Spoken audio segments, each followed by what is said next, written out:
हाँ दर्शक बंधु आम कही रखुचु सुभद्रा योजनार है नुआ परिवर्तन हिताधिकारी पाइबे यही सुविधा।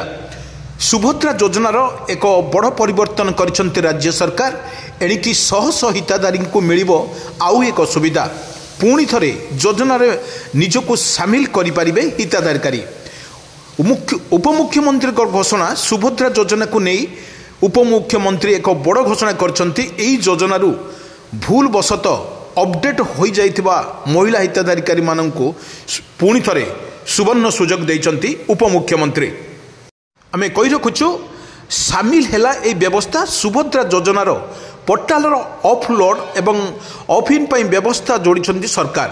स्वप्ना को अपलोड आउट पाई जाउथुबा हिताधिकारी माने एक व्यवस्था जरिया रे पुणी थे सुजोग सामिल होई पारिबे।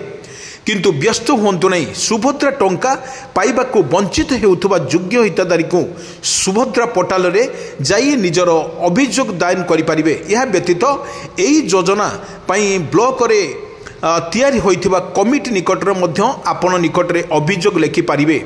एठू मने रखिबा उचित यहा परे आरआई माने गाँ को जाई तदारख करिवे परे हेउथुबा रिपोर्ट अनुसार चतुर्थ पर्याय रे एही हिताधिकारी मानकु सामिल करा जिवो बोली कहिसंती मुख्यमंत्री प्रभाती पड़िला।